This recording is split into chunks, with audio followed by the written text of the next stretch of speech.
Hello everyone welcome to college classes +3 third semester रही विषय MDC multi disciplinary course political science यार 4टी unit रही आउ गोटे वीडियो रे यार सब यूनिट सर तो यह यूनिट 4 चैप्टर 2 यही चैप्टर 2 रे रही human rights in India Bharat में ह्यूमन राइट्स किपरि भाव रही institutional framework for protection of human rights को सुरक्षा कौन कौन ढांचा रही भारत में तो यह बहुत इंपोर्टेंट होगा जाऊँगी समस्त वीडियो लास्ट पर्यंत देखिए। So let's discuss this topic constitutional provisions NHRC SHRC और जुडिशियल सिस्टम यह बहुत इंपोर्टेंट रही यार गोटे इंट्रोडक्शन रही प्रस्तावना मानव अधिकार केवल धारणा किंबा नीतिमूलक मूल्य मात्र नुहे यह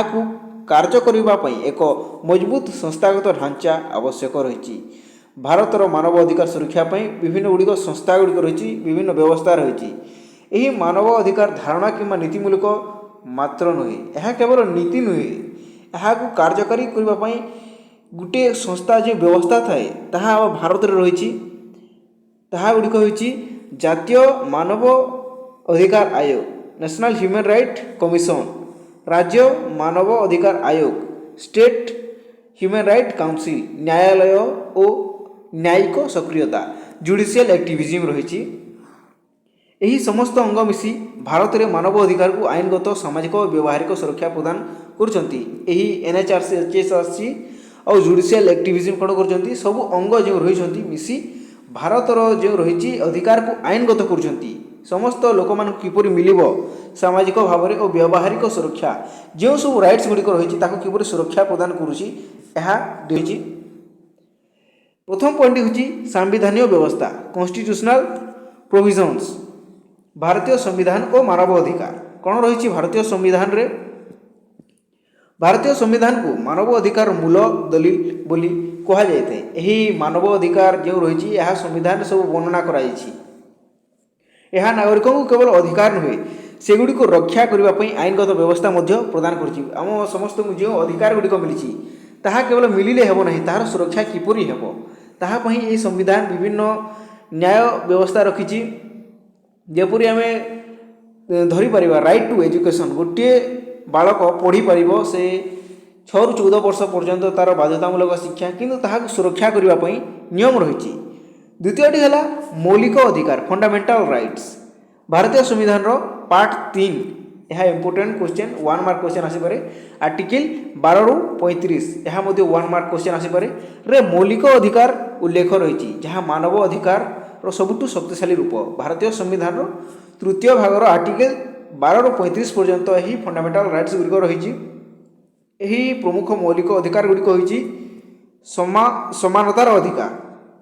आर्टिकल 14 टू 18 14 ରୁ 18 1 मार्क क्वेश्चन हो पारे आईन आगे समस्ते समान कहीं आईन आगे बड़ नुहे कहीं आईन आगे सान नुहे समस्ते समान जाति धर्म लिंग जो सब रही आधार विभेद निषिद्ध रही। द्वितीयटी हूँ स्वाधीनतार अधिकार आर्टिकल 19 ରୁ 22 यह 1 मार्क क्वेश्चन आसीपे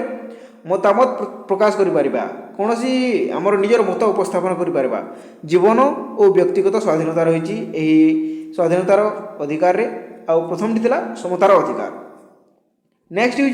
शोषण विरोधी अधिकार आर्टिकल 23 ରୁ 24 बंधुआश्रम और शिशु श्रम निषेध करा बंधुआश्रम अर्थात बिना पैसा जो श्रम कराती ताहा निषेध करा और शिशु श्रम 6 ରୁ 14 वर्ष पर्यंत क्या किए काम करें। धर्मीय स्वाधीनता रही आर्टिकल 25 ରୁ 28 यह 1 मार्क क्वेश्चन आसपे निज जो इच्छा अनुसार आम कौन भी धर्म प्रचार करिपारबा ग्रहण करिपारबा रही सांस्कृतिक शिक्षामूलक अधिकार रही आर्टिकल 29 ରୁ 30 जो आम संस्कृति रही शिक्षा रही प्रचार प्रसार करिपारिबा। सांविधानिक प्रतिकार अधिकार आर्टिकल 32 गोटे जो अधिकार था ताकू वर्तमान बंद कराई राइट टू प्रॉपर्टी है यह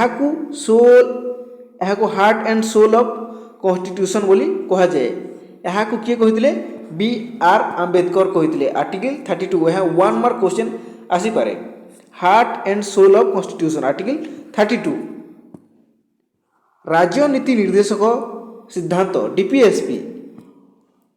पार्ट 4 रे उल्लिखित डीपीएसपी सीधासख भाव आईनगत नुहे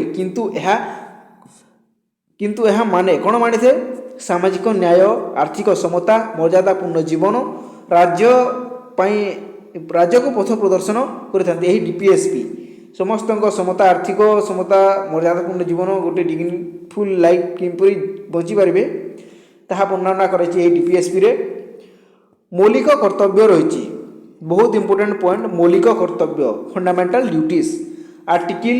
51A 1 मार्क क्वेश्चन आसीपे 51A नागरिक मानक कौन कही अन्य को अधिकार को सम्मान प्रदान करने सहिष्णुता और भाईचारा रक्षा करने यह मानव अधिकार सुरक्षा रे नागरिकों को भूमिका को जोर दे था यही 51A फंडामेंटल ड्यूटीज गुड़िक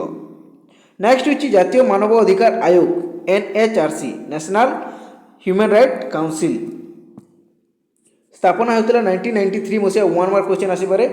NHRC 1993 मसीहा गठन होता protection of human rights act 1993 अनुଯାୟୀ कौन होती NHRC गठन होती protection of human rights act 1993 समस्ते मन रखिए अध्यक्ष होती अवसर प्राप्त सुप्रीम कोर्ट मुख्य न्यायाधीश यह 1 मार्क क्वेश्चन आसीपे अवसर प्राप्त सुप्रीम कोर्ट मुख्य न्यायाधीश जी थे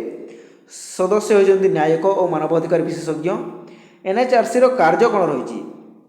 मानव अधिकार उल्लंघन तदंत करते NHRC क्यों राज्य में कौन उल्लंघन होती तदंत करें पुलिस हिरासत मृत्यु जंत्रणा मामला तदंत जो पुलिस हिरासत रही मानवाधिकार क्षुण्ण करते 3rd डिग्री टर्चर करते दंड देते इत्यादि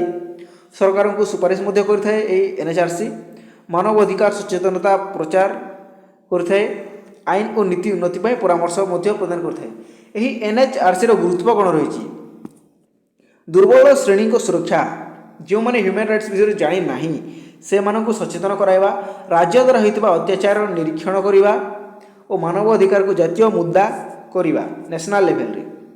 नेक्स्ट हूँ SHRC state human right council राज्य रही है SHRC अर्थ होची राज्य स्तर में मानव अधिकार सुरक्षा गठित संस्था राज्य में कौन स्थान में मानव अधिकार क्षुण्ण होची कि नहीं ताकू तदंत किए करता है यही SHRC केवे गठन होता यह लिखा जाए नहीं यह गठन करते अध्यक्ष अवसर प्राप्त मुख्य न्यायाधीश हाईकोर्ट नेक्स्ट जो थिला ताहा NHRC रे ताहा थिला सुप्रीम कोर्ट यह हूँ हाईकोर्ट सदस्य अनुभवी व्यक्ति जे सब जानी करा SHRC कार्य होची राज्य मध्य मानव अधिकार उल्लंघन तदंत करवा पुलिस अत्याचार जेल अवस्था जांच करवा राज्य सरकार को सुपारिश करवा ताहा नेशनल लेवल थिला यह हूँ स्टेट लेवल NHRC और SHRC मध्य पार्थक्य कौन रही NHRC जातीय स्तर और SHRC राज्य स्तर है उभयंकर लक्ष्य मानव अधिकार सुरक्षा करवा न्यायिक सक्रियता जुडिशियल एक्टिविज्म कौन रही नेक्स्ट पॉइंट जुडिशियल एक्टिविज्म कौन जिते बेले न्यायालय संविधान सृजनात्मक व्याख्या करी मानव अधिकार को सक्रिय भाव सुरक्षा करे सही थी कौन कहे जुडिशियल एक्टिविज्म है जुडिशियल एक्टिविज्म उपाय कौन रही public interest litigation PIL public interest litigation यह आर्टिकल 21 विस्तृत भाव व्याख्या कराई 1 मार्क क्वेश्चन आसीपे PIL आर्टिकल 21 विस्तृत भाव व्याख्या कराई राज्य को निर्देश दी था आर्टिकल 21 विस्तार जीवन माने केवल बंचिबा नुहे जीवन केवल बंचिबा नुहे यह कौन मर्यादापूर्ण जीवन बंचिबा गोटे सम्माननीय जीवन बंचिबा शुद्ध परिवेश रे बंचिबा शिक्षा स्वास्थ्य जीविका जो रही प्राप्त करवा जुडिशियल एक्टिविज्म गुरुत्व कौन रही दरिद्र और दुर्बलों न्याय व्यवस्था राज्य में असक्रियता भरण मानवाधिकार को व्यवहार करवा है तो यार गोटे कन्क्लूजन हो समाप्ति भारतर मानव अधिकार सुरक्षा एक मजबूत इंस्टीट्यूशनल फ्रेमवर्क रही ढांचा फ्रेमवर्क अर्थ है ढांचा संविधान मूल अधिकार दिए NHRC SHRC निरीक्षण करथांती एवं न्यायिक सक्रियता को यह जीवंत करें यही समस्त अंग मिसी भारत कौन करते रूल ऑफ लॉ आईन रो शासन और ह्यूमन डिग्निटी मानव सम्मान उपर भित्ति कराइथिबा एक मानवता मूलक राष्ट्र करिछि तो यह थिला एमडीसी पॉलिटिकल साइंस यूनिट 4 रो चैप्टर 2। धन्यवाद।